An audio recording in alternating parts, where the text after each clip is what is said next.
क्या आप जानते हैं हिंदू धर्म में सावन का महीना इतना पावन और महत्वपूर्ण क्यों माना जाता है?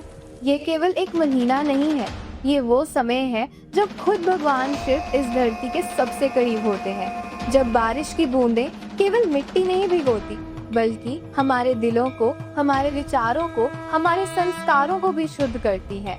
आज की इस वीडियो में आप जानेंगे सावन का गहरा आध्यात्मिक महत्व, कुछ पौराणिक कथाएं, पूजा करने की सही विधि और कुछ ऐसी बातें जिनका पालन करना जरूरी है। तो आपसे अनुरोध है कि आज की इस वीडियो को अंत तक जरूर देखें, क्योंकि अगर आपने इसे अच्छे से समझ लिया तो इस सावन आपके जीवन में एक अद्भुत सकारात्मक बदलाव जरूर आएगा। इस साल 2025 में सावन का पावन महीना शुरू होगा 11 जुलाई 2025 शुक्रवार से और समाप्त होगा 9 अगस्त 2025 शनिवार को। इस दौरान सावन के 4 सोमवार व्रत इस प्रकार हैं। पहला सोमवार 14 जुलाई, दूसरा सोमवार 21 जुलाई, तीसरा सोमवार 28 जुलाई और चौथा सोमवार होगा 4 अगस्त 2025 को। इन व्रतों का महत्व इतना है कि इनसे शिव जी प्रसन्न होकर भक्तों की हर मनोकामना पूरी करते हैं। अब मैं आपको सुनाने जा रही हूँ समुद्र मंथन और नीलकंठ की कथा। बहुत ही प्राचीन समय की बात है। देवताओं और असुरों के बीच लगातार संघर्ष हो रहा था।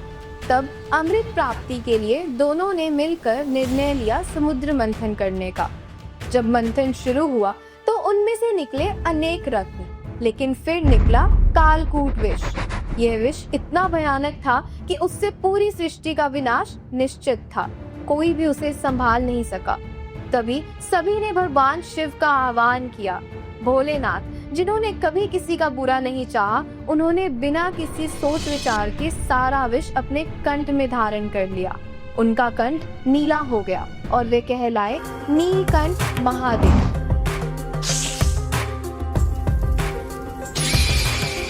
लेकिन विष की ज्वाला असहनीय थी। तभी सभी देवताओं और ऋषि मुनियों ने शिव जी पर जल अर्पण किया ताकि विष की तपन शांत हो सके। इसी से शुरू हुई सावन में जल अभिषेक की परंपरा। ये कथा हमें सिखाती है कि जब तक हम अपने भीतर के जहर यानी गुस्से, अहंकार और ईर्ष्या को नहीं छोड़ेंगे, तब तक हमारा जीवन शांति नहीं पाएगा। एक और अत्यंत सुंदर कथा है माता पार्वती की। माता पार्वती बचपन से ही भगवान शिव को अपने पति के रूप में पाना चाहती थी, लेकिन शिव जी समाधि में लीन थे। कोई उन्हें जगा नहीं सकता था। तब माता पार्वती ने अपने हृदय में भगवान शिव का नाम लेकर कठोर तपस्या शुरू की। गर्मियाँ, बारिश, सर्दी, किसी भी मौसम का प्रभाव उन पर नहीं पड़ा। उन्होंने सालों तक केवल पत्तों पर और फिर निर्जल तप किया। यह तपस्या उन्होंने खास तौर पर सावन के महीने में की थी और आखिरकार उनकी भक्ति से प्रसन्न होकर भगवान शिव ने उन्हें अपनी अर्धांगिनी बना लिया। ये कथा हमें सिखाती है कि सच्चा प्रेम और भक्ति, धैर्य, समर्पण और विश्वास से ही सफल होते हैं। सावन में किन बातों का पालन करना चाहिए, आइए जानते हैं सरल भाषा में। प्रातः काल स्नान करें, स्वच्छ वस्त्र पहने, शिवलिंग पर जल चढ़ाएं। गंगा जल सबसे बढ़िया है। बेलपत्र अर्पित करें। बेलपत्र की 3 पत्तियां अवश्य हों। दूध, शहद, दही और घी से अभिषेक करें। सफेद चंदन, अक्षत यानी चावल और फल फूल चढ़ाएं। ओम नमः शिवाय मंत्र का जाप करें कम से कम 11 बार। सोमवार व्रत रखें। यदि संभव हो तो फलाहार करें। दान और सेवा करें। गरीबों की मदद करें। परिवार में प्रेम और क्षमा का भाव रखें। याद रखिए, शिव जी सरलता और सच्चे मन से अत्यंत प्रसन्न होते हैं। उन्हें दिखावा नहीं चाहिए, सिर्फ श्रद्धा चाहिए। सावन में क्या नहीं करना चाहिए? जितना जरूरी है क्या करना चाहिए, उतना ही जरूरी है जानना भी है कि सावन में क्या क्या नहीं करना चाहिए। सबसे पहले नॉनवेज और शराब से दूर रहें। प्याज, लहसुन, अंडा और तामसिक भोजन का त्याग करें। गुस्से, झूठ, अपशब्द और गलत आचरण से बचें। शिवलिंग पर तुलसी और केतकी के फूल न चढ़ाएं। झूठी कस्में ना खाएं।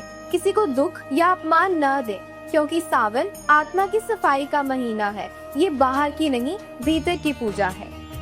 इस पूरी कथा से हमें क्या सीखने को मिलता है? भक्ति केवल पूजा पाठ तक सीमित नहीं है। शिव वही है जो सबके दिलों में बसे हैं। सावन का अर्थ है अपने भीतर के अंधकार को दूर कर प्रकाश फैलाना। तो इस सावन एक छोटा सा वादा कीजिए, किसी का दिल ना दुखाएं, हर दिन किसी ना किसी का भला जरूर करें और सच्चे दिल से कहें हर हर महादेव। और जाते जाते एक निवेदन, अगर आपको ये कथा अच्छी लगी तो कृपया इसे और लोगों तक जरूर पहुंचाएं, क्योंकि भक्ति जितनी फैलेगी संसार उतना ही सुंदर होगा। हर हर महादेव।